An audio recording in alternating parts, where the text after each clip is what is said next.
Si mes calculs sont exacts, lorsque ce petit bolide atteindra 88 miles à l'heure, attends-toi à voir quelque chose qui décoiffe.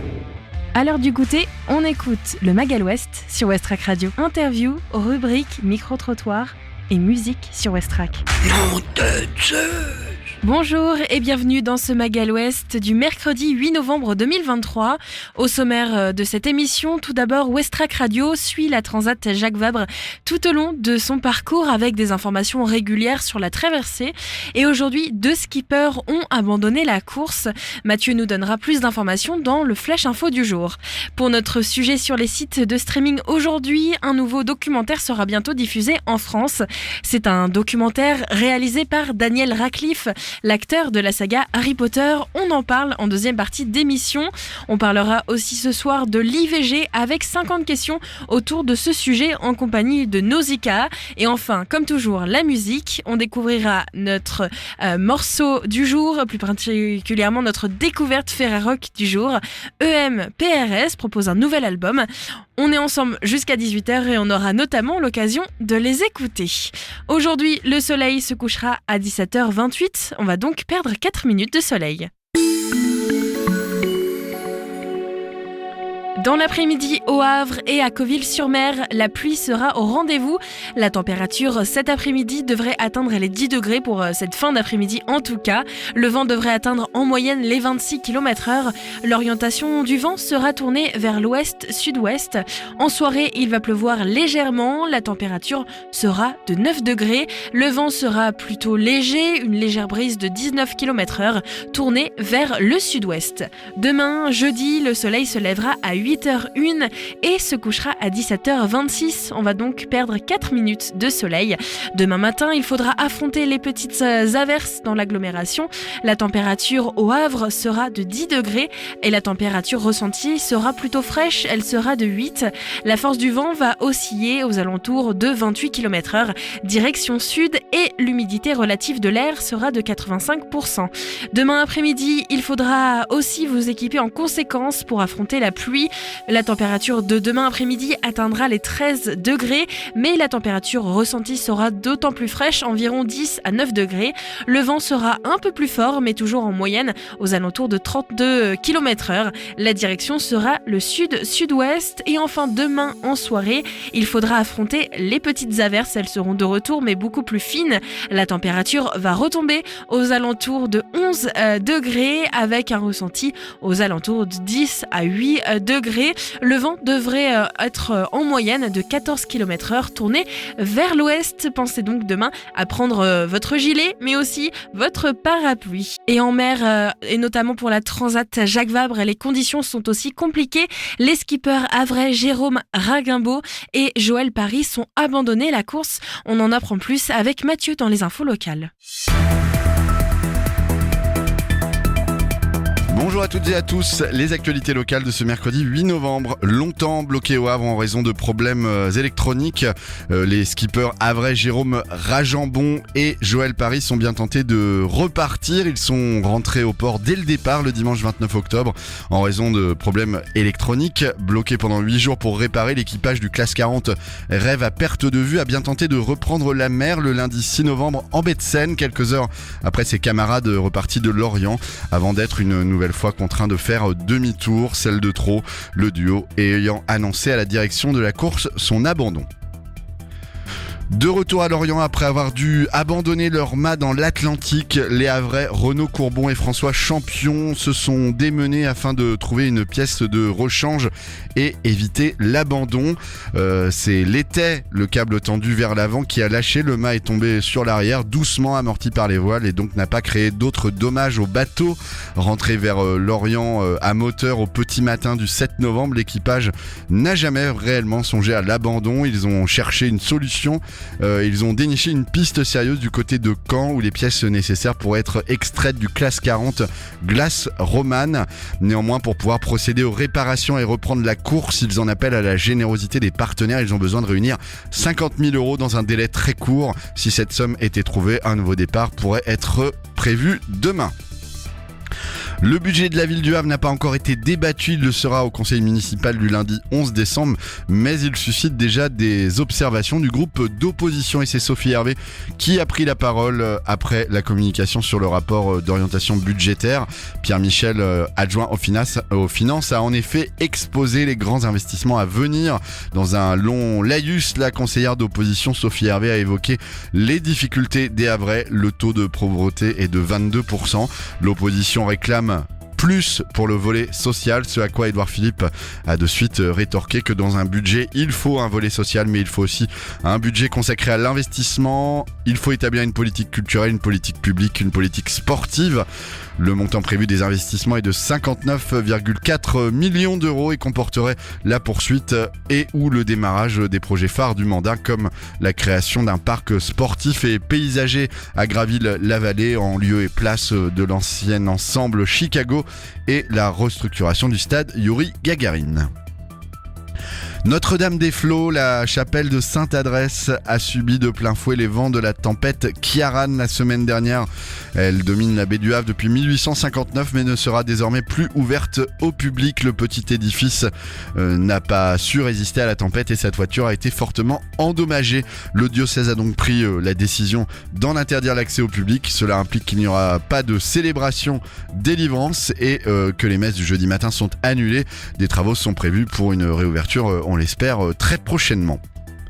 Et enfin, depuis plus de 15 jours, les précipitations sont particulièrement généreuses en Normandie. S'il faut en moyenne 3 mois pour que les eaux de pluie rejoignent la nappe phréatique, l'effet sur les cours d'eau est nettement plus rapide. Les niveaux montent de façon claire depuis le 30 octobre selon Vigicru. À titre d'exemple, à Elbeuf, la Seine était à 9,37 mètres le 7 novembre contre 7,51 mètres le 30 octobre. Néanmoins, les niveaux restent largement inférieurs de la crue qui avait eu lieu en février 2020. Rien d'alarmant non plus sur les cours inférieurs. L'Andelle, la Dive, l'Epte ou l'Iton par exemple restent au vert, ce qui n'empêche pas ces cours d'eau d'enfler avec les précipitations et donc il faut rester prudent sur les berges. Seule la Vire attire l'attention de Vigicru. Sur le site, les spécialistes notent que les niveaux sont hauts sur le bassin de la Vire suite aux précipitations. Ils s'inquiètent d'une possible crue autour du 8 ou 9 novembre. Merci Mathieu. On va retrouver tout de suite notre agenda des événements qui sont organisés au Havre et notamment dans l'agglomération avec un conseil de quartier, une projection d'un film et aussi la foire du Havre. On en parle tout de suite. Des idées sorties pour cette semaine ou ce week-end pour te culturer sur Westrack Radio. Pour les habitants du quartier Graville-Socans, un conseil de quartier est organisé. Il se réunit ce soir à 18h30 à la salle des fêtes de Graville. C'est bien sûr sans inscription, avec entrée libre. Ça permet aux habitants de connaître les projets futurs de leur quartier Graville-Socans. Une projection rencontre Doubou est organisée ce soir avec le résultat de 10 années de travail. Ce film est la mise en mots d'un passé silencieux, lourd et oublié. Le film montre comment l'esclavage a organisé la société en Guadeloupe et en Martinique et révèle les traces qu'il a laissées sur les populations. La projection sera suivie d'une rencontre avec le réalisateur Harry Elizer. C'est ce soir à 20h30 au cinéma Le Studio qui se trouve 3 rue du Général Sarrail. C'est totalement gratuit. Il faut tout de même réserver directement sur le site musée avec un s-mah-lehavre.fr. Et enfin, au Havre est organisée tout au long de la semaine la foire du Havre avec près de 100 exposants qui présenteront un choix de produits dans les domaines de l'habitat et de l'équipement de la maison, que ce soit ameublement, décoration, artisanat, sans oublier la gastronomie et les vins de nos régions. C'est au Carré des Docks, c'est à partir d'aujourd'hui, demain, vendredi et samedi. Les horaires pour aujourd'hui et demain sont jusqu'à 19h, de 10h à 19h. Vendredi et samedi, c'est de 10h à 21h. Et enfin dimanche, c'est de 10h à 18h. L'entrée est totalement gratuite. Pour ce qui concerne Westrack et votre mag à l'Ouest, on va passer du côté musical et on va découvrir un nouvel album, celui du groupe EMPRS, un groupe havrais qui a d'ailleurs été interviewé sur Westrack Radio. Si vous voulez en apprendre plus, vous pouvez retrouver sur le site de Westrack, dans l'onglet podcast, toutes les interviews et tous les reportages réalisés. Vous pourrez ainsi comprendre leur inspiration. On en parle tout de même tout de suite sur Westrack avec donc la découverte Ferrarock du jour. On va écouter quelques morceaux de leur nouvel album et parler un petit peu de leurs inspirations pour ce nouvel album. Westrack et la Fédération des radios associatives Musiques Actuelles, la Ferrarock, vous partagent la découverte musicale du jour.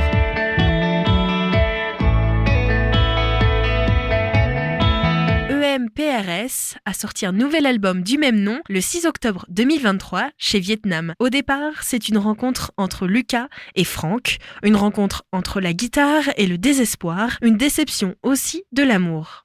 Une rencontre autour de la house, l'électro, Gorillaz ou encore le rock de Fontaine d'ici. Ludovic a aussi un projet électro et rejoint donc le groupe avec évidemment un chanteur qu'il faut trouver et son pseudonyme c'est Flo the Kid. Il est lui aussi habitué des peines de cœur et prône la musique décomplexée de Mac Miller, Childish Gambino ou encore Tyler the Creator. Floris, de son vrai nom, se joint donc aux répétitions. Un groupe est né.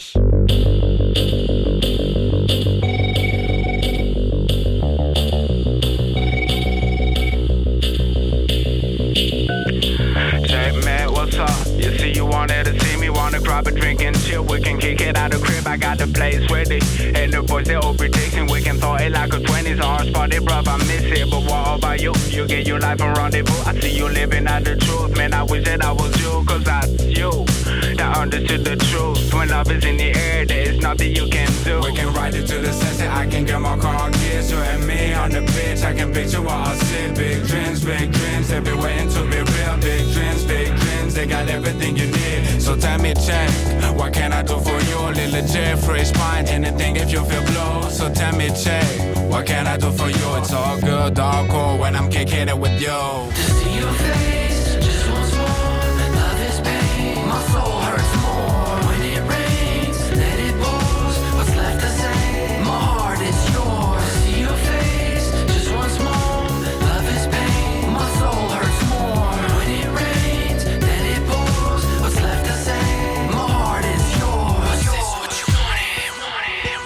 I feel taunted, even though I know you're happy. You had to move on. I treated you so badly, blamed you like a patsy. I'm haunted by the past. We could've had a family, baby strapped in the backseat. Paul, stop thinking about what could've been. I have a husband now, I only love you as a friend. You love the stick, see, that's exactly it. You're drinking again, and then you turn into a prick. Whatever, bitch. Paul, don't call me a bitch. Fuck this, I love you. When you gonna have my kids? I think about you all the time. You're always on my mind. I swear to God, I'm going crazy. Give me a sign. Am I blind to the madness? I'm tired of sadness. I wanna hold your hand and give you a fat kiss with passion. Let's go dancing. Just imagine the two of us romancing. If I had one last. To see your face, just once more. Love is pain, my soul hurts more. When it rains, let it pours. What's left to say? My heart is yours. To see your face, just once more. Love is pain, my soul hurts more. When it rains, let it pours. What's left to say? My heart is yours. Damn, you got it off your chest, man. Didn't know you were depressed, man. But you got everything and more. Realize you've been here before, so dark days they ahead, bruv. No breakups, never great, boy. Nah. Bad days they okay, though. We feel pain when it rains, yo. Nah. Sometimes it feel right, but sometimes it don't. Sometimes you'll be right, but sometimes you're wrong. There's no cure for no heartbreak. Just patience in songs. There's no cure for no heartbreak. That's why we're doing this song.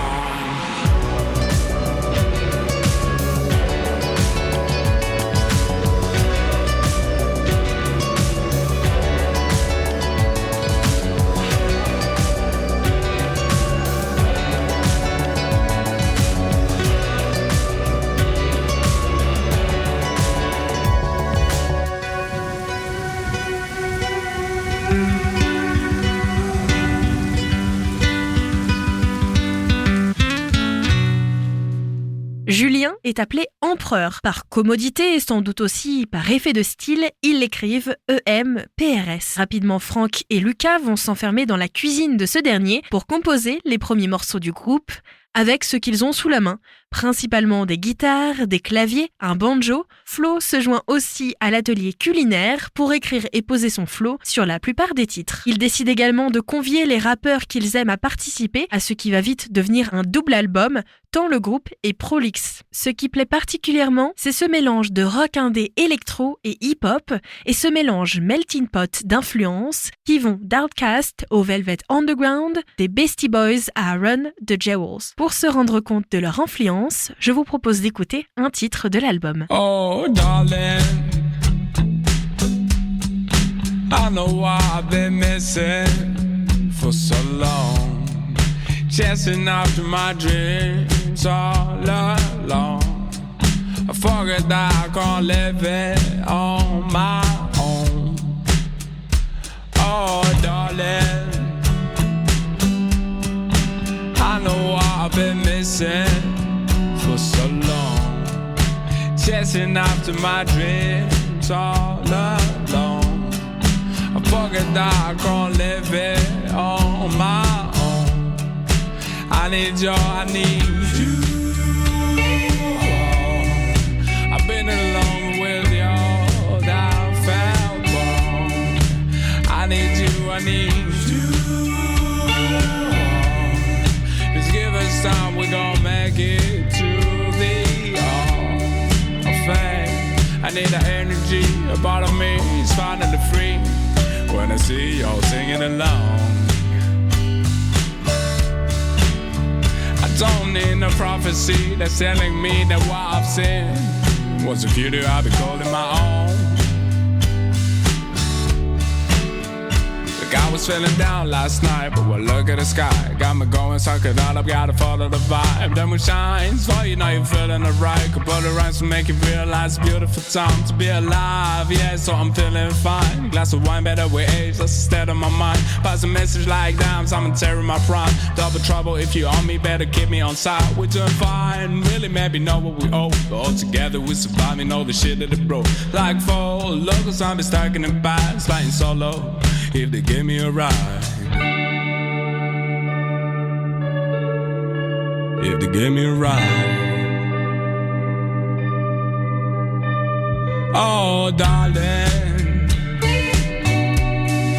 I know I've been missing for so long, chasing after my dreams all along. I forget that I can't live it on my own. Oh darling, I know I've been missing for so long, chasing after my dreams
les arrangements et coproduire leurs disques, les 5 empereurs choisissent un petit prodige de la scène électro-hip-hop, Marlin, repéré pour ses remixes, DJ Snake, Sébastien Tellier, etc. et un premier EP prometteur qui s'appelle Nights. Également producteur d'Isolt et proche de Nave New Betters, c'est dans le studio de ce dernier que Marlin, Lucas et Franck vont s'enfermer pour peaufiner chaque morceau, rejouer les différents instruments avec Ludovic, Flo et Julien. Les prises batterie doivent être réalisées dans un autre studio. Ce sera celui de Romain Clinson qui va également remixer l'album. L'album est disponible sur toutes les plateformes d'écoute. Vous pouvez retrouver plus d'informations sur ce groupe sur le site de laferrarock.org.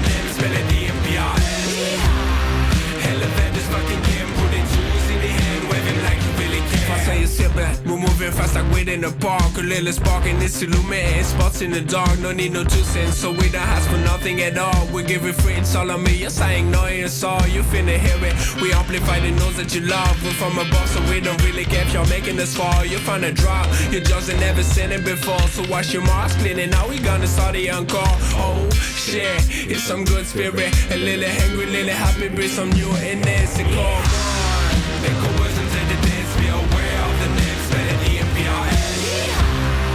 Elevate this fucking game, put it tools in the hand, wave it like you really care. Make a listen to the dance, be aware of the next melody and PRS. Elevate this fucking game, put it tools in the hand, wave it like you really care. Alright, listen, back in the days I used to play, but then shit got real close to everything I hear. Motherfuckers on the throne, that's a shame. Fuck a donut in his clothes, but who's to blame?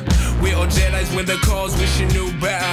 Sensing number, allies against the force out there. We see the terror, we see the evil gain power.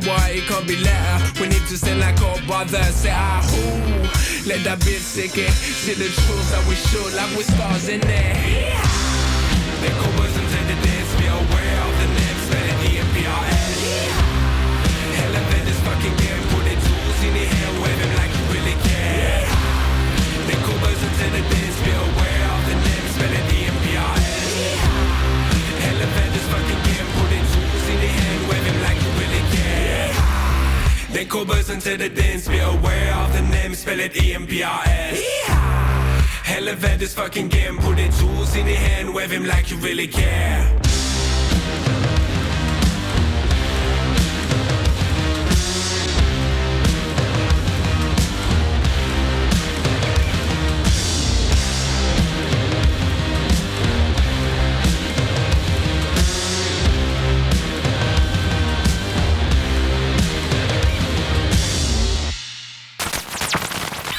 Le Mag à l'Ouest, info, divertissement et bonne humeur sur Westrack. Vous êtes toujours sur Westrack Radio, merci d'être à l'écoute de ce Mag à l'Ouest. À l'instant, c'était le groupe EMPRS avec leur nouvel album qui s'appelle Empereur et le titre final de cette découverte s'appelle EMPRS. On reste donc toujours dans le même thème. Bien sûr, le nom de l'album, le nom du groupe et bien sûr ce titre est tiré de la même chose. D'ailleurs, si vous avez porté une oreille attentive à cette découverte musicale, vous saurez pourquoi est-ce qu'il s'appelle EMPRS et pourquoi l'album s'appelle Empereur. On aura l'occasion de reparler de cet artiste, de ce groupe prochainement sur Westrack Radio puisque tous les jours dans le Mag à l'Ouest, on vous fait découvrir un artiste en partenariat avec la Ferrarock. Pour notre reportage du jour, c'est Nausicaa qui s'est penchée sur la question de l'IVG. Certes, l'IVG est une institution en France, un droit pour les femmes, mais est-il vraiment aussi connu que ce qu'on peut en croire ? Y a-t-il toujours des préjugés ? Quelles sont les questions qui se cachent encore derrière ce thème ? Eh bien, Nausicaa est partie à la pêche à la réponse. Elle est partie poser 50 questions. On écoute ça. Aucune femme ne recourt de gaieté de cœur à l'avortement. Il suffit d'écouter les femmes. C'est toujours un drame. Depuis la loi Veil du 17 janvier 1975, l'avortement est dépénalisé en France, c'est-à-dire qu'il n'est plus sanctionné par la loi. Ce droit constitue aussi une avancée majeure en faveur du droit des femmes à disposer de leur corps et à maîtriser leur fécondité. C'est également un progrès de santé publique en permettant aux femmes d'accéder à l'IVG dans des conditions sécurisées et encadrées. Le droit à avorter et à pratiquer l'avortement est garanti par la loi et permet aux femmes qui souhaitent interrompre leur grossesse de le faire sans risque d'être sanctionnées. Depuis 1975, des lois successives ont permis d'élargir et améliorer le cadre de prise en charge de l'avortement. Ces lois garantissent notamment l'accompagnement de l'État dans cette démarche pour que les femmes puissent bénéficier de bonnes conditions d'avortement pour protéger leur santé et accès à l'IVG de manière anonyme et puissent avorter sans frais. Cependant, cette loi n'est absolument pas acquise et certaines militantes féministes continuent de toujours se battre et éduquer citoyens comme citoyennes à propos de ce droit. C'est ainsi que j'ai rencontré Isabelle Asselin, gynécologue au CHU de Caen, qui était venue faire une conférence gesticulée nommée « L'IVG en question, où en est-on 50 ans après la loi ?» C'était à la Halle aux Poissons, au Havre, en septembre dernier, au nom de l'association Assureps. Ayant été vivement émue par cette conférence qui n'avait rien de barbant ni de soporifique, je me suis décidée à aller de nouveau la rencontrer à Caen, dans un café où elle m'avait donné rendez-vous. Je vous laisse donc avec la voix de cette militante féministe qui va, je l'espère tout comme moi, vous donner le sentiment que nous ne sommes pas seuls dans cette lutte pour que le droit à l'avortement ne soit un jour plus aussi fragile qu'il l'est actuellement en France.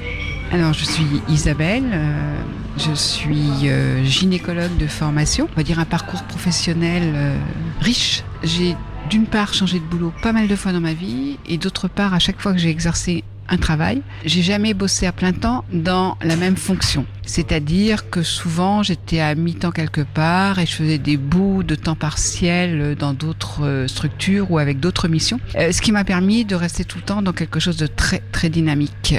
Donc j'étais gynécologue, je l'ai dit, mais avant j'étais médecin généraliste, médecin du travail, formatrice en santé sexuelle. Puis je travaillais à la maison des adolescents aussi, je travaillais pour des associations de jeunes. Est-ce que tu peux présenter l'association Assureps, s'il te plaît ? Assureps, ça veut dire Association universitaire de recherche, d'enseignement et d'information pour la promotion de la santé sexuelle. Alors en fait, j'ai fini ma carrière au CHU de Caen en étant responsable référente d'un service d'interruption de grossesse. Et j'étais très contente d'arriver dans un CHU parce que j'allais être chargée d'enseignement et je sentais que arrivant dans la dernière ligne droite de mon exercice professionnel, j'avais aussi à transmettre. J'ai toujours, en fait, avant, j'aurais aimé être prof et j'ai fait médecine. Mais j'ai fini mes 10 dernières années en étant quelque part des fonctions éducatives. Éducatives dans le sens, parce que je sais que le mot éducation ou éduquer fait peur à pas mal de gens. J'en ai été très surprise d'ailleurs, parce que j'ai aussi donné des cours à l'école d'éducateurs. Et pour eux, éducateurs, c'était de la répression, c'était punitif et tout. Pour moi, éduquer, j'ai envie de le dire parce que si les gens étaient d'accord sur ces valeurs sous-tendues par ce mot-là, peut-être que, eh bien, ça donnerait plus de sens à nos différents boulots. Pour moi, éduquer, il y a 3 axes. Le premier, c'est de pourvoir les besoins. Donc, par rapport à la sexualité, la santé sexuelle, pour revenir à l'association, il y a énormément de besoins d'informations sur le sujet de la santé sexuelle au sens large, c'est-à-dire comment on parle de la sexualité, comment on parle du désir sexuel, comment on parle du plaisir sexuel, et aussi comment on évite ou on réduit les risques liés à la sexualité, les risques d'infections sexuellement transmissibles, les risques d'interruption de grossesse parce que on n'avait pas accès à la contraception, les risques de violence conjugale, intrafamiliale, les discriminations. Donc la première discrimination, c'est le sexisme, donc les violences envers les femmes, mais aussi toutes les formes de discrimination liées aux orientations sexuelles, liées aux identités de genre, et comment aussi on parle, sans tabou de ce sujet de la sexualité. Maintenant, il y a la notion du consentement qui est vraiment, on va dire, en ligne de mire. Certes, c'est important de parler du consentement parce que ça veut dire être d'accord tous les deux. Le problème étant, c'est pas une notion si simple que ça à aborder parce qu'il y a une zone d'ombre un petit peu. Et la zone d'ombre, c'est à ce moment-là, est-ce que on m'a vraiment demandé de me positionner ou pas. Si je me suis positionnée, alors se positionner, c'est soit par la parole, soit par les gestes, par le non-verbal. Si je me suis positionnée, est-ce que j'ai été entendue? Si je n'ai pas été entendue, pourquoi j'ai pas été entendue? Et là, on revient à de la sociologie, c'est-à-dire les rôles sociaux, masculin, féminin. L'homme qui pense que finalement la fille, même si elle dit non, elle dit oui, et la fille qui pense que le garçon, il est toujours prêt. Donc, on est vraiment dans des rôles sociaux prédéterminés, des rôles sexuels prédéterminés, et c'est pour ça que c'est important d'en parler. Et là, je vais revenir aussi à l'association parce qu'on essaye de travailler là-dessus. Donc, on fait des mercredis de la sexualité, c'est un rendez-vous mensuel sur des thématiques diversifiées en rapport avec la santé sexuelle. Dernièrement, on a profité de la journée mondiale de la contraception qui était le 26 septembre pour faire en amont une conférence sur le sujet de la contraception avec un axe contraception masculine, parce que ça aussi, ça traverse une demande de certains couples et de quelques hommes. Par exemple, sur cette conférence, il y avait 101 personnes qui assistaient à cette conférence, dont des étudiants des différentes filières santé, donc médecine, pharmacie, sage-femme et infirmiers, mais aussi c'était ouvert tout public. Nos activités associatives sont toujours tout public. Il y a un étudiant pharmacien qui était vraiment, qui disait quand même, là on charge beaucoup le dos des hommes, mais il l'a pris pour lui, quoi. Il s'est senti agressé. Donc c'était fou parce que il réagissait de façon épidermique et il a saboté quelque part une partie de la conférence de son côté parce qu'il a pas arrêté d'en parler. Et moi j'ai vu des gens qui étaient juste devant cet homme-là qui était au fond de l'amphi qui ont dit nous à un moment donné on pouvait plus rien entendre parce que il arrêtait pas de se moquer de l'intervenante en disant à son copain d'à côté oui mais elle exagère, c'est toujours la même chose et tout ça. Donc je pense qu'il y a vraiment du travail à faire. Et quand je suis arrivée au CHU en 2007,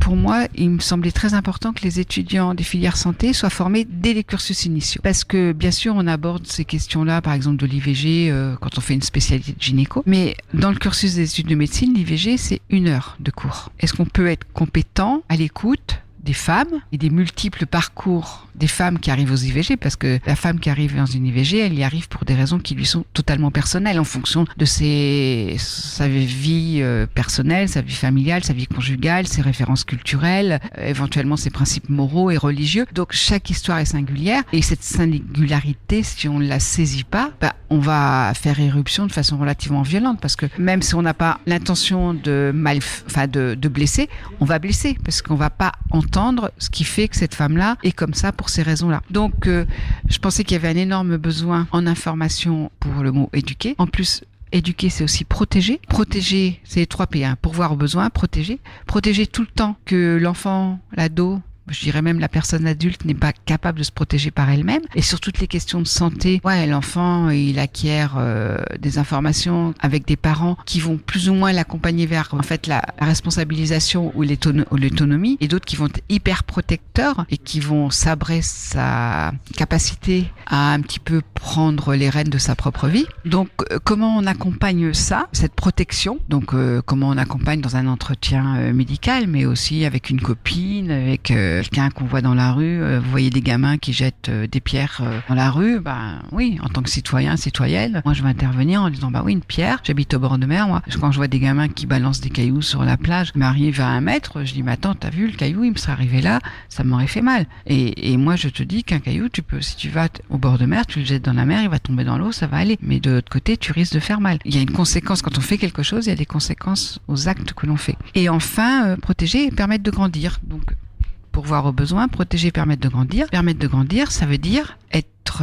à un moment donné capable de s'envoler et de gérer sa vie en autonomie. C'est prendre de l'autonomie. Et je pense qu'en termes de santé, pour revenir au sujet de la santé sexuelle, moi j'ai traversé ma vie professionnelle en me disant, au fil des consultations individuelles au départ, que je répétais toujours les mêmes choses. Donc c'était important de faire de l'information collective parce que c'est vrai que les citoyens, les citoyennes, les usagers et les usagères de la santé, si on les nourrissait beaucoup plus d'informations, ils arriveraient plus à bénéficier des informations transmises par les professionnels de santé qu'ils rencontrent, ou au contraire à contester certaines informations qui sont transmises de façon un peu dictatoriale, sans fondement. Donc c'est important de savoir aussi si on peut être en confiance avec la personne qui est en face ou pas. Mais comment on peut le faire quand on est usager et usagère lambda? Et moi-même, en étant aussi usagère de la santé et en ayant actuellement, j'allais dire la charge, mais la joie aussi d'accompagner ma maman qui est très vieille, je vois bien aussi que quand on accompagne une personne, par exemple, âgée à l'hôpital, si on ne réagit pas,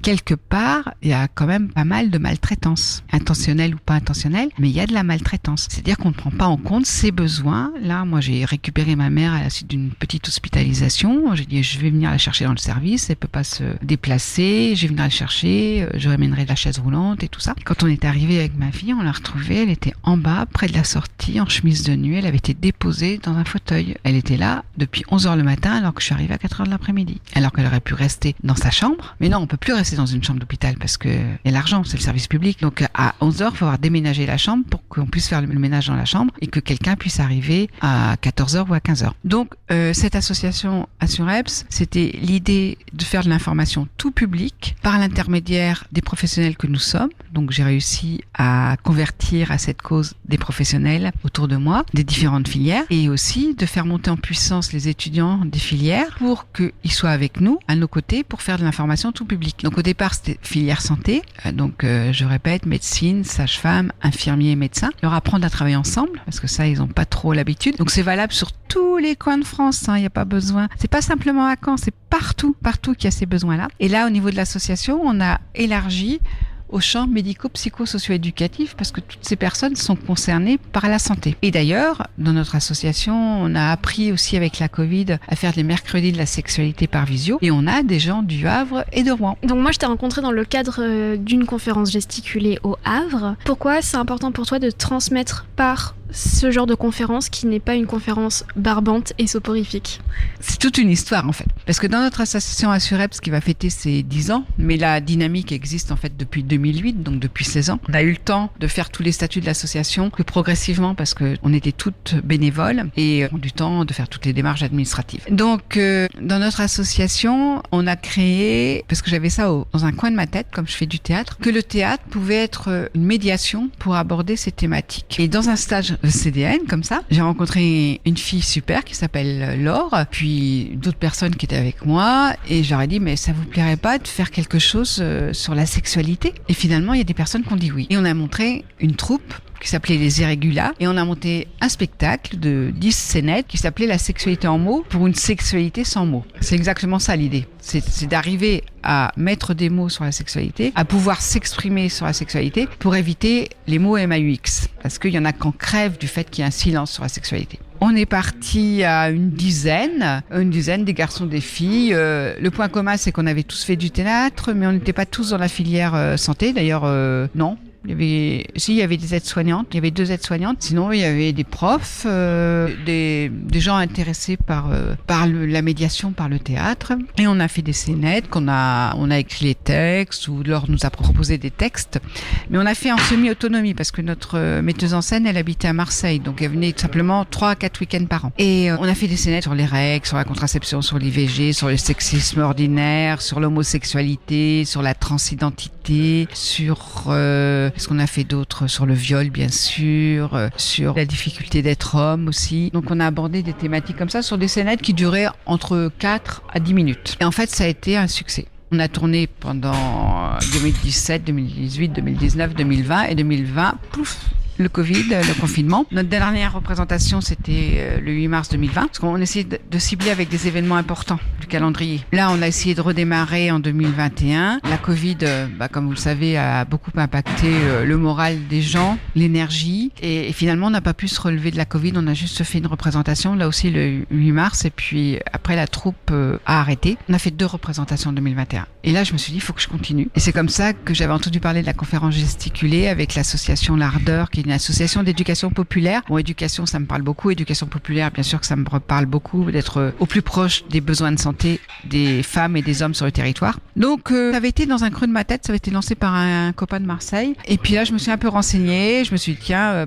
oui, je vais faire cette formation. Alors, ça a été compliqué pour moi parce que ça va complètement à l'inverse de ce que je savais faire. Parce que jusqu'à maintenant, je faisais des conférences d'expertes sur le sujet de l'IVG. Donc, des conférences. Alors déjà, premier truc, c'est que quand tu parles d'un sujet comme l'IVG, quand tu vas dans des congrès, quand tu fais des présentations devant des, on va dire, professionnels de santé, il faut pas que tu dépasses, des fois c'est 10, des fois c'est 15, au maximum c'est 20 minutes. C'est-à-dire qu'il faut toujours aller vite, aller vite, aller vite. Et Moi, ça m'a toujours agacé ça, parce qu'on va toujours vite. Ça ne permet pas de rentrer dans le vif du sujet. On reste toujours un petit peu dans ce que pense le sens commun, quoi. On creuse pas, on n'approfondit pas, on réfléchit pas trop, ou un peu comme tout le monde. Et quand j'ai entendu parler de cette conférence gesticulée, je suis allée voir ce que c'était et je me dis pas mal, ça me parle ça. Et j'ai été prise pour la formation 2022, donc j'ai fait une formation sur 4 fois une semaine. Et l'idée en fait de la conférence gesticulée, donc ça veut dire conférence théâtralisée, conférence vivante, c'est d'arriver à capter l'attention de l'auditoire sur des sujets, on va dire communs. On part d'une expérience, d'une anecdote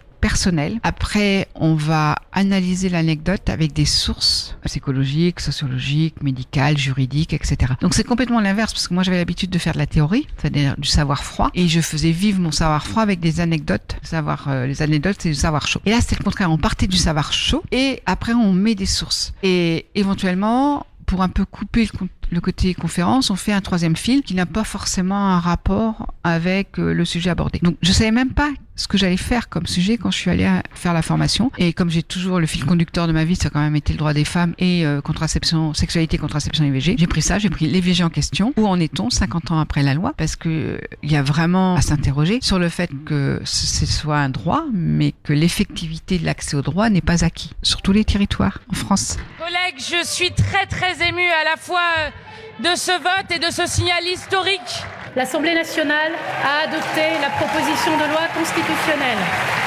On était sur l'IVG et sur ta conférence gesticulée, donc qui a pour thème l'IVG, où on en est 50 ans après. Alors c'est l'IVG en question, où en étant 50 ans après, donc elle est sortie de chantier en novembre 2022. Depuis, je l'ai jouée une 20aine de fois. Je veux vraiment que ça soit tout public, donc je peux la jouer dans des lycées, dans des parcours d'éducation à la sexualité. Je peux la jouer aussi dans des centres socioculturels, des maisons des associations ou à la demande de structures ou d'institutions. Et là, quand tu m'as rencontrée, en fait, c'est parce que j'avais rempli un appel à projet pour les Journées du matrimoine. Alors, il faut savoir qu'avec les Journées du matrimoine, qui est en fait un engagement intéressant de la région, donc de l'égalité femmes-hommes, et piloté par Faustine Lebras, c'est de faire le pendant des Journées du patrimoine, parce que les Journées du patrimoine ont tendance effectivement à usurper ces journées de mémoire en les focalisant sur l'héritage des hommes, des artistes hommes. Et le fait d'institutionnaliser ces journées du matrimoine, dès le début, moi j'ai postulé, on avait postulé au départ avec notre spectacle La sexualité en mots. On avait été retenu d'ailleurs pour La sexualité en mots. C'était simplement un spectacle dans les journées du matrimoine. Et cette année, comme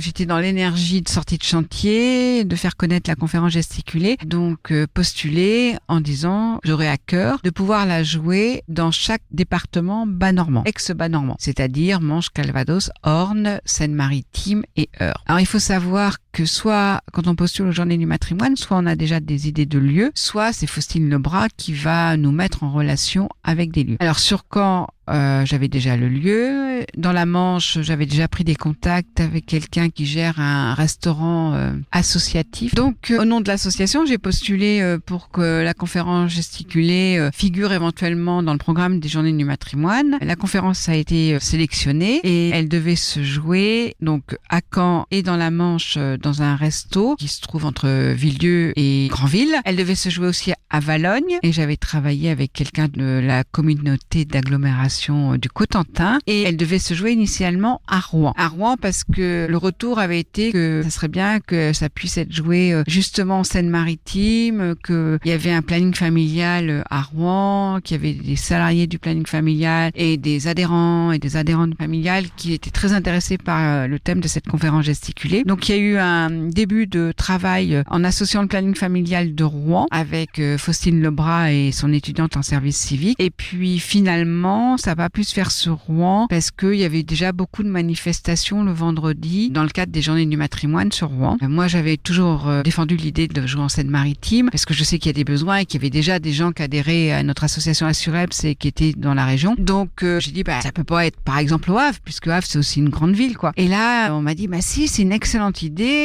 il y a la halle aux poissons, je démarche la halle aux poissons et je vois si c'est possible. Et là, tout de suite, il y a eu un accord de Margot de la halle aux poissons. Et c'est comme ça que j'ai atterri au Havre pour faire ma conférence gesticulée. J'étais très contente d'aller au Havre, un peu déçue du nombre de personnes qui ont assisté à la conférence, puisqu'il y avait 13 personnes. Donc ça, je sais pas si la communication a été bien faite sur cette conférence gesticulée. Première chose. Deuxième chose, ce qui est assez parlant, à chaque fois qu'on joue quelque chose d'un petit peu innovant quelque part, peut-être que le lieu était très content d'afficher cette conférence gesticulée, mais pas eu trop de travail de collaboration, pas eu beaucoup d'affichage, puisque quand j'ai sorti mon kakémono avec l'association, il y a des gens qui sont venus me voir en me disant vous faites des trucs qui est bien, faites de l'éducation sexuelle, est-ce que vous pouvez vous déplacer au Havre, parce que nous on a vraiment des besoins sur le Havre d'intervenants en éducation sexuelle. Je dis non, malheureusement on peut pas faire 100 km pour aller faire une action d'éducation sexuelle. Une conférence gesticulée, on peut faire 100 km, mais pas pour aller faire des rendez-vous réguliers dans les établissements scolaires. Donc j'ai vu une demi-heure avant le début de la conférence gesticulée, parce que j'étais un peu perdue pour arriver jusqu'à la halle aux poissons, mais rien qu'en mettant mon kakémono et en me préparant, il y a plein de gens qui se sont arrêtés devant le kakémono à Sureps, parce qu'on décline toutes nos actions, donc les conférences gesticulées, l'éducation à la sexualité, l'éducation périnéale, les mercredis de la sexualité, la journée mondiale de la contraception. Donc vraiment, on avait l'impression que ça correspondait vraiment à un besoin. Ce qui était intéressant dans le public du Havre, c'est que le public était diversifié, c'est-à-dire que c'était complètement intergénérationnel. Donc il y avait des jeunes, des moins jeunes et des plus vieilles, on va dire ça comme ça. Et aussi, ce qui était interpellant, et je pense qu'il y a du boulot à faire, il n'y avait pas d'hommes. Sur une question de l'IVG, ou quand même quand il y a une grossesse qui va être dans un parcours d'IVG, il y a quelqu'un, un homme qui est passé par là. Mais on a eu la même chose du côté de Granville, on n'a eu qu'un seul homme. Et à Caen, sur les 33 personnes, il y avait 27 jeunes, 6 professionnels, enfin professionnels ou citoyens, citoyennes, et en tout il y avait que 2 hommes. Quant à Valogne, eh bien ça a été annulé 5 jours avant, soi-disant pour des raisons de maintenance, alors que j'ai besoin de rien, comme tu as pu le voir. J'arrive avec un sac, avec 2 vestes, j'ai un foulard,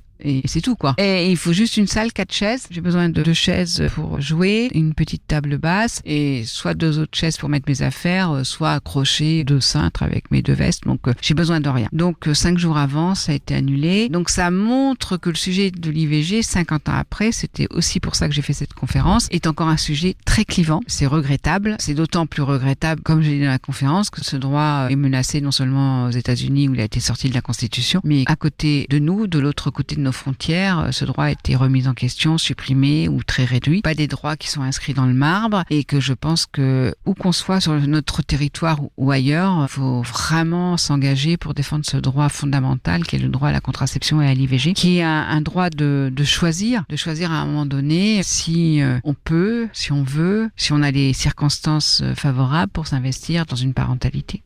Oui, parce qu'on parle donc de la ville du Havre qui t'a accueilli. C'est une ville de 170 000 habitants qui n'a pas de planning familial. Il y a des centres de planification, certainement, des centres de santé sexuelle. Oui, parce que le centre de planification, c'est centre de santé sexuelle. Planning familial, c'est vrai que cette association qui a été précurseur et très militant dans les luttes pour le droit à la contraception, c'est des associations qui ont vu le jour en 1956. Au début, ça s'appelait le Mouvement pour la maternité heureuse. Après, ça a été planning familial. Et il n'y en a même pas un dans chaque département français. Par exemple, dans la Basse-Normandie, que Manche, Calvados, Orne, il y en a à Alençon, il y en a à Caen, et il n'y en a pas dans la Manche. C'est assez scandaleux quand même. Voilà, donc effectivement, s'il n'y en a pas au Havre, c'est quand même, le planning familial, ça va être quand même un lieu, si tu te souviens comment j'en parle au début de ma conférence, parce que c'est un lieu qui va être un peu le lieu refuge, ou le numéro de téléphone refuge, de femmes qui sont en errance pour avoir accès à la contraception, et qui, parce qu'elles trouvent pas près de chez elles, eh bien, elles savent pas où aller, elles téléphonent au planning familial, quoi. Bon, avec les problèmes aussi liés à l'organisation de la santé et la gestion des hôpitaux publics maintenant, il faut dire que là, c'est sur tout le territoire national, et c'est mis en évidence dans des rapports, c'est que les femmes doivent faire de plus en plus de kilomètres pour être prises en charge pour leur interruption de grossesse. J'aimerais encore une fois remercier Isabelle Asselin de l'association Assureps, l'association de promotion de la santé sexuelle dont nombre de conférences peuvent être trouvées en ligne sur Zoom, si ce n'est sur place. L'association fournit aussi un grand nombre d'informations dans sa newsletter à l'adresse assureps@gmail.com qui s'écrit ASSUREIPS@gmail.com, dont je vous conseille vivement de vous abonner tant leurs informations sont précises comme précieuses. C'était Nausicaa pour Westrack Radio. Si vous n'avez pas eu le temps de noter l'adresse mail, elle sera directement disponible sur le site de Westrack Radio dans l'onglet podcast. Vous recherchez l'IVG en question, où en est-on 50 ans après la loi, et vous pouvez donc retrouver dans la fiche podcast toutes les informations sur ce sujet et notamment l'adresse mail citée dans ce reportage. On passe directement du côté cinéma et séries pour parler de toutes les nouveautés qui arrivent sur le grand et le petit écran. Ça marche à l'électricité, mais il faut une réaction nucléaire pour générer les 2,21 gigawatts d'électricité. 2,21 gigawatts 2,21 gigawatts Mon Dieu!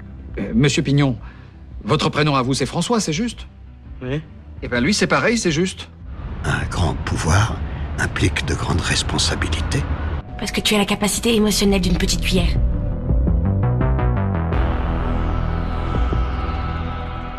Un nouveau documentaire sera bientôt produit par Daniel Radcliffe, une annulation de série et plusieurs sorties événements. Voilà de quoi on va parler pour ce petit moment cinéma et série. Et tout d'abord, une sortie pour le 29 novembre. Découvrez l'adaptation cinématographique de La Tresse, best-seller de Laetitia Colombani, qui a bouleversé des millions de lecteurs. C'est déjà des premières images qui sont diffusées puisque la bande-annonce commence déjà à être diffusée au cinéma. En 2017, les libraires ont été submergés par le succès d'un roman, La Tresse, vendu à plus de 5 millions d'exemplaires. Ce livre, au titre si symbolique, est signé Laetitia Colombani. Elle s'offre donc une nouvelle peau et dès ce 29 novembre au cinéma, l'autrice adapte elle-même son best-seller à travers un long métrage, très attendu évidemment par les lecteurs. En Inde, Smita est une intouchable. Elle rêve de voir sa fille échapper à sa condition misérable et entrer à l'école. En Italie, Giuliana travaille dans l'atelier de son père. Lorsqu'il est victime d'un accident, elle découvre que l'entreprise familiale est ruinée. Au Canada, Sarah, avocate réputée, va être promue à la tête de son cabinet quand elle apprend qu'elle est malade. 3 vies, 3 femmes, 3 continents. 3 combats à mener. Si elles ne se connaissent pas, Smita, Giuliana et Sarah sont liées sans le savoir parce qu'elles ont de plus intime et de plus singulier. C'est porté par Kim Raver de Grey's Anatomy, Fotini Peluso qu'on a pu voir notamment dans Le Colibri, et Mia Malzer qu'on a pu voir aussi dans Le Champ de Maïs. Cette histoire bouleversante nous transporte donc à travers le monde au plus près du destin de ces 3 femmes reliées entre elles sans le savoir. Entre tristesse, force et espoir, le film promet de nous procurer autant d'émotions que celles ressenties par ce trio inspirant et ce qui a pu être ressenti par les lecteurs lors de la lecture de La Tresse. Un long métrage à découvrir sur grand écran dès le 29 novembre. Il va donc falloir un petit peu attendre. Si vous êtes impatient, vous pouvez toujours trouver le livre en librairie, disponible sur toutes les plateformes de téléchargement légales. Un autre film attendu, c'est celui de L'Abbé Pierre. On en a déjà parlé sur Westrack Radio. Ça sort aujourd'hui, c'est même déjà sorti. Vous n'avez donc pas à attendre. C'est porté par un Benjamin Laverne et un Emmanuel Berco complètement transformé. Ça sort donc aujourd'hui au cinéma, après un passage par le Festival de Cannes en mai dernier. Je ne peux que vous le recommander. Je ne préfère pas vous en parler plus. Vous pouvez retrouver l'interview qui a été réalisée par Nausicaa et Camille sur le sujet. Et si vous êtes impatient, eh bien, je vous conseille d'aller le voir directement. Et enfin, côté streaming, c'est aussi quelque chose qui est très attendu puisque Daniel Radcliffe, qui a incarné Harry Potter dans la saga, bien sûr connue du même nom Harry Potter, va sortir un reportage, un documentaire même. Alors, ce n'est pas du tout sur son aventure durant Harry Potter, mais c'est plutôt concernant sa doublure lors du tournage d'Harry Potter, David Holmes, qui s'est retrouvé paralysé après un accident sur le tournage de Harry Potter 7. L'acteur Daniel Radcliffe a toujours gardé contact avec sa doublure et il sort donc prochainement un documentaire qui s'appelle The Boy Who Lived, tiré un petit peu de l'histoire d'Harry Potter. Il sera diffusé le 15 novembre aux États-Unis sur HBO et disponible sur Max dans la foulée. Par contre, aucune date n'a encore été annoncée pour la France. Et voilà, c'est la fin de ce Magal Ouest du jour. On se quitte en musique avec Just a Little More Time de Bombay Bicycle Club. Très belle soirée sur Westrack et à demain.